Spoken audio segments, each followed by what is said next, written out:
Hello, good evening दोस्तों। मैं अखिलेश एक बार फिर आप सभी से अपने चैनल पर जुड़ता हूँ। चलिए दोस्तों, आज हम लोग एक नए टॉपिक पे बात करते हैं।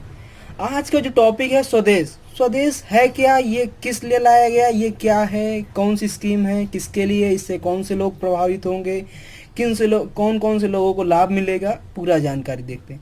दरअसल ये स्वदेश वो योजना है जो हमारे भारत में बहुत पहले से ही लानी चाहिए थी। क्या हो रहा है, कोविड-19 महामारी में जूझ रहे सभी भारतीय व्यक्ति जो फॉरेन में रह रहे, यानी कि रोजगार के लिए वो विदेश जाते हैं पैसा कमाने के लिए, ताकि अपने परिवार की जीविका अच्छी तरीके से चला सकें। उनके लिए वो बाहर जाते हैं और वहाँ पे कई तरह के कार्य करते हैं। कोई तेल रिफाइनरी में, कोई गाड़ी चला रहा है, कोई कुछ कर रहा है, इस तरह से वर्क करते हैं। ठीक है, भारत में उनको पर्याप्त व्यवस्था उनके हिसाब से ना होने की वजह से वो दूसरे शहर या दूसरे देश जाना पसंद करते हैं। इसी वजह से हमारी भारत सरकार ने कोविड-19 से जब पूरा विश्व जूझ रहा है, उसी दौरान जो वापस वहाँ से व्यक्ति आए हैं विदेश से, उनके लिए एक स्कीम लाई, स्वदेश। दरअसल ये स्वदेश स्कीम क्या है, इसका full form skilled works arrival database for employment support. कुल मिला के मतलब इसका हिंदी भाषा में या नॉर्मल शब्दों में कहें, एक सामान्य शब्दों में कहें, तो इसका अर्थ यह है कि वे व्यक्ति जो भारत से किसी दूसरे देश में रह रहे थे, अपने जीवन यापका के जीविकोपार्जन के लिए कमा रहे थे, अब वहाँ से कुछ कंपनियां बंद हो रही हैं इस महामारी मंदी के दौरान, तो वो फिर से भारत आ रहे हैं और उन्हें स्वदेश के तहत एक फॉर्म भरना होगा और उन्हें अपने कार्यों के विवरण देना होगा और एक्सपीरियंस के बारे में बताना होगा। उसी आधार पे भारत सरकार उन्हें अपने यहाँ पे, और जो विदेशी कंपनियां भारत में इन्वेस्ट करती हैं, अपना जो रोज़गार देती हैं, उनके हिसाब से हम उन्हें एक अच्छी और सुलभ नौकरी देने के लिए कार्यरत हैं। हर भारत का हर नागरिक के लिए रोजगार, उपकार, ये सब क्या है, फंडामेंटल राइट्स हैं, उसके मौलिक अधिकार हैं। रोजगार उपलब्ध कराना सरकार के लिए, हर व्यक्ति के लिए एक रोजगार कराना, उपलब्ध कराना उसके मौलिक अधिकारों में आता है। साथ साथ भारत सरकार के भारत के हर नागरिक के लिए स्वास्थ्य सेवाएं, अच्छे से रहने के लिए समाज, पर्यावरण, ये सब उसका मौलिक अधिकारों में आता है। इसके लिए आर्टिकल 21A जो आर्टिकल है 86वें अमेंडमेंट द्वारा 2002 द्वारा आया था, उसमें क्या हुआ था कि जो बच्चे 6 से 14 साल के हैं उन्हें प्रारंभिक शिक्षा देना अनिवार्य है। यानी कि जो आर्टिकल 21 है वो हमारे मौलिक अधिकारों में बहुत कुछ मायने रखता है।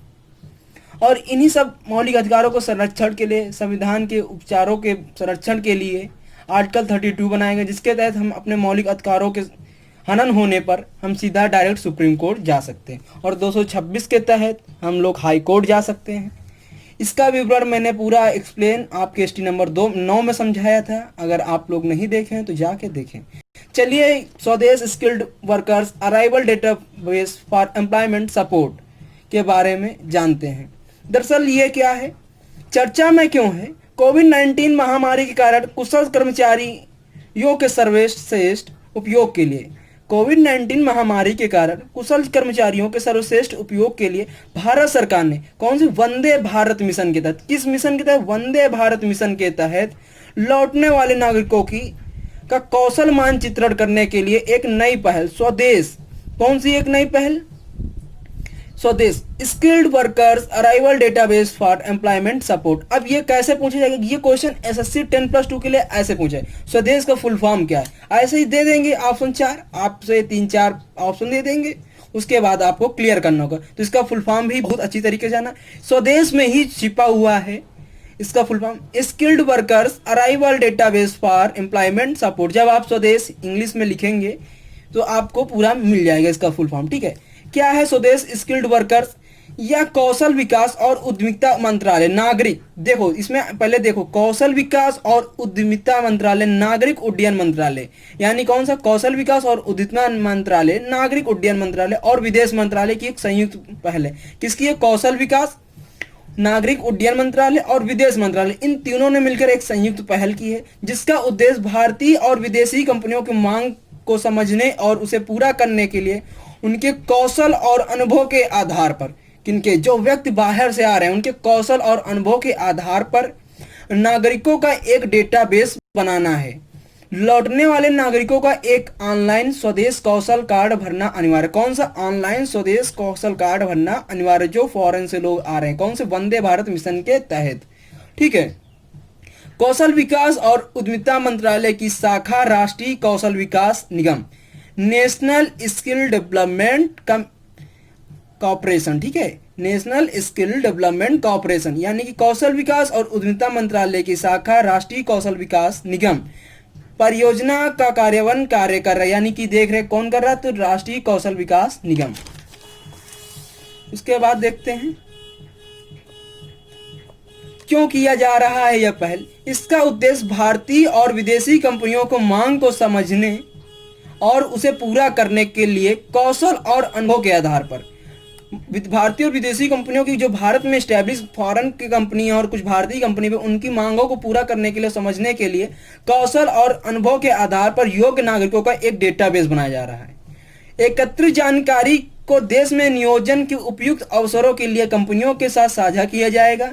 कार्ड राज्य सरकार, उद्योगों, संघों और नियुक्तियों सहित प्रमुख हितधारकों के साथ विचार विमर्श के जरिए रोजगार के उपयुक्त अवसरों के साथ लौटने वाले नागरिकों को प्रदान करने के लिए एक रणनीतिक ढांचा प्रदान करेगा। क्या है इसकी पृष्ठभूमि। कोविड-19 के फैलने से हजारों श्रमिकों पर जबरदस्त आर्थिक प्रभाव पड़ा है, जिससे हजारों श्रमिकों को अपनी नौकरियां गंवानी पड़ी हैं और दुनिया भर में सैकड़ों कंपनियां बंद हो रही हैं। भारत सरकार वंदे भारत मिशन के माध्यम से, फिर से बताया देना, भारत सरकार वंदे भारत मिशन के माध्यम से, ये वायुसेना द्वारा चलाया गया था, और जो नेवी द्वारा चलाया गया था उसे कहते थे समुद्र, ठीक है, सागर सागर सागर कहते थे। ठीक है, हाँ, जो नेवी द्वारा चलाया गया उसे सागर मिशन कहते थे, और जो वायुसेना द्वारा चला गया वंदे भारत मिशन के माध्यम से लौटने वाले हमारे अनेक नागरिक अपने भविष्य के रोजगार के अवसरों को लेकर अनिश्चितता का सामना कर सकते हैं। अनिश्चितता का मतलब उनको कोई डेफिनेट नहीं कि हमारा रोजगार अब मिलेगा या नहीं मिलेगा, या हमें जाने को मिलेगा फॉरेन या नहीं मिलेगा। ठीक है, लाखों नागरिकों ने देश लौटने का अनुरोध करते हुए विभिन्न भारतीय मिशनों में पंजीकरण किया है, और अब तक 57,000 से अधिक लोग देश में वापस आ चुके हैं। ठीक है, 57,000 से अधिक लोग देश में वापस आ चुके हैं।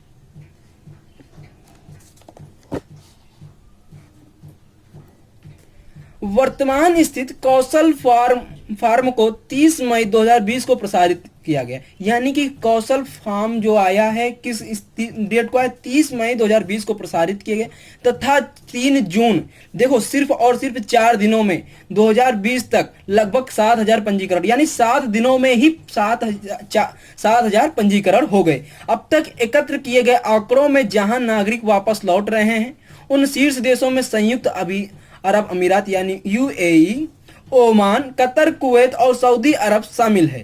कौशल मानचित्रण के अनुसार इन नागरिकों को मुख्य रूप से तेल, गैस निर्माण, पर्यटन और आतिथ्य, मोटर वाहन और विमानन जैसे क्षेत्रों में नियोजित किया गया था। आंकड़ों से यह भी पता चलता है कि जिन राज्यों ने सबसे ज्यादा श्रमिकों को लौटने की जानकारी दी है उनमें से कौन से हैं, केरल, तमिलनाडु, महाराष्ट्र और तेलंगाना। दोस्तों, ये इसी के तहत अब भारत में काफ़ी लोगों को रोजगार मिल सकता है, भारत में कई सारी कंपनियां इन्वेस्ट कर सकती हैं और अपनी भारत की स्थिति पुनः अग्रसर होगी एक अच्छी ओर। ठीक है, तो आई होप आपको ये वीडियो अच्छा लगा होगा, अच्छा सेगमेंट लगा होगा। प्लीज़ दोस्तों चैनल सब्सक्राइब करें, लाइक करें, शेयर करें। थैंक यू दोस्तों, बाय, गुड नाइट, जय हिंद दोस्तों, बाय बाय।